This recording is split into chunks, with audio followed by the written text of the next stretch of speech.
Le terme de valeur, moi, c'est vraiment la question de qu'est-ce que ça vaut? Ce qui est drôle, c'était un peu la question première qui était posée par les lycéens avec lesquels j'ai travaillé pendant des années à Aubervilliers, qui étudiaient en CAP carrosserie, et à chaque fois qu'on sortait, à chaque fois qu'on rencontrait des gens, à chaque fois qu'on allait justement dans le monde de l'art contemporain, qui peut être, par exemple, rencontrer Thomas Hirschhorn dans son atelier ou travailler avec la galerie Chantal Crousel, ils me demandaient: «Qu'est-ce que ça vaut? Ça coûte combien?» Et à chaque fois, la réponse était vachement compliquée, comme si on ne s'attendait jamais à ces questions-là et qu'on n'avait vraiment pas les réponses. Et sauf Hirschhorn qui nous donnait très clairement le prix des pièces. Qu'est-ce que ça vaut? Ça vaut 150 000 euros. Et vraiment, la question, c'était ensuite, c'était bah, pourquoi? Et ça, c'est quelque chose qui m'a vachement obsédée. Donc, qu'est-ce que ça vaut? Qu'est-ce qui est nécessaire de faire aussi? Et, euh, et du coup, quelle est notre démarche en tant qu'artiste à chaque fois? Donc, qu'est-ce qu'on crée comme valeur? Et du coup, cette question de nécessité, c'est un peu aussi une projection et je pense que c'est aussi un problème. C'est ce que moi j'ai analysé comme un problème dans ma pratique. C'est qu'on se projette pour les autres. Qu'est-ce qui serait nécessaire aux autres? Et donc, il y a un peu cette impression de commanditaires qui ne sont pas des commanditaires. C'est-à-dire qu'on parle à la place des autres, particulièrement dans les pratiques sociales, où je trouve que souvent il y a ce déplacement qui est fait et c'est là où on rate la marche. Si j'arrive quelque part, je rencontre des personnes et je me demande qu'est-ce que je peux apporter. Et moi, mes outils, c'est l'art, ou plutôt les systèmes de l'art. Donc, quelle valeur je peux amener là-dedans et quelles sont les demandes en fait qui pourraient être faites. Et donc, ça demande énormément de conversation et c'est un temps qui est assez précieux, qui est vraiment un temps de rencontre, mais aussi un temps d'analyse, on va dire, des situations pour les personnes avec qui je vais travailler et moi, et savoir où est-ce que je vais pouvoir me placer là-dedans. Et donc, quelle valeur ajoutée, en fait, je vais pouvoir amener.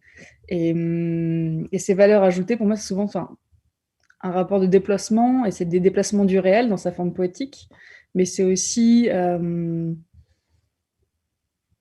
des formes plus pragmatiques, c'est aussi des déplacements de l'économie, par exemple. Et je pense que c'est ce qui m'a amené à l'idée de surplus, donc de plus-value aussi, et donc, en s'éloignant beaucoup de Proudhon et de la plus-value marxienne, mais quelle plus-value on apporte et quelle plus-value on est capable de créer en utilisant l'art comme outil et pas comme chose absolue. Et ça, je trouve que c'est un peu le centre de mon travail.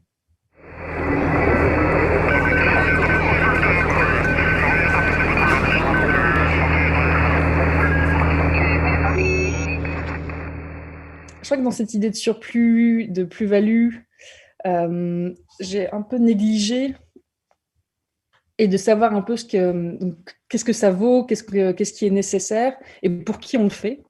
Euh, et à chaque fois, j'ai négligé un élément qui a été primordial, qui est moi.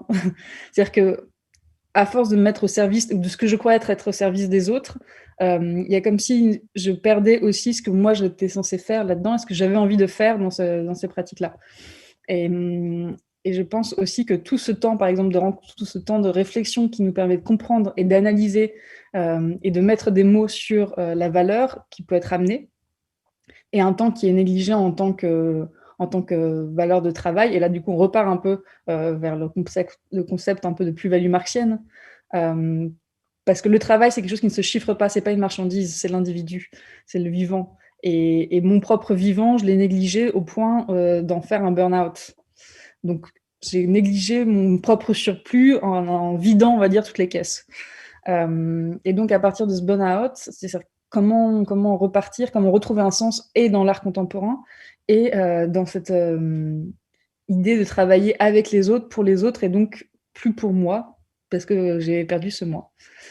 Et c'est là où, tout d'un coup, dans ma pratique, est vraiment arrivée l'idée du craft et du faire, donc le retour à la main, le retour à soi, et où le recentrement un peu de ce que dirait MC Richard. Et donc, ce retour à soi, c'est passé d'abord, et ce recentrement, par quelque chose de très pratique, qui était la céramique, et particulièrement la pratique du tour, une tournée de la Terre.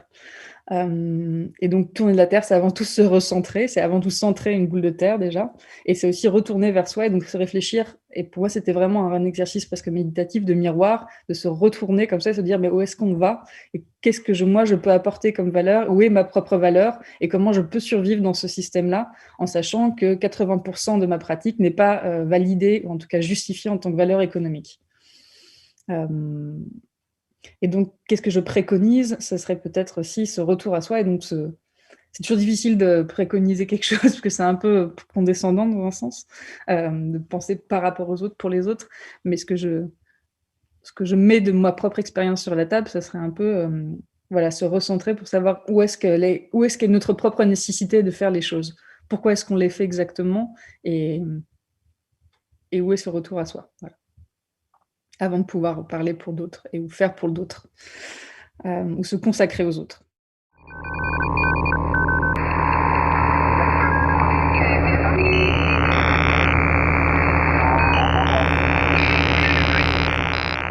Donc je parlais de la céramique et c'est marrant, je fais une petite digression qui repart un peu, vers, les questions qu'il y avait auparavant. J'écoutais hier une conversation de, Rekrit Tirevanidja avec Ansurik Obrist, qui disait que lui, au départ, ce qu'il voulait, c'était, prendre l'urinoir, le décrocher et puis le raccrocher dans des toilettes publiques et finalement pisser dedans.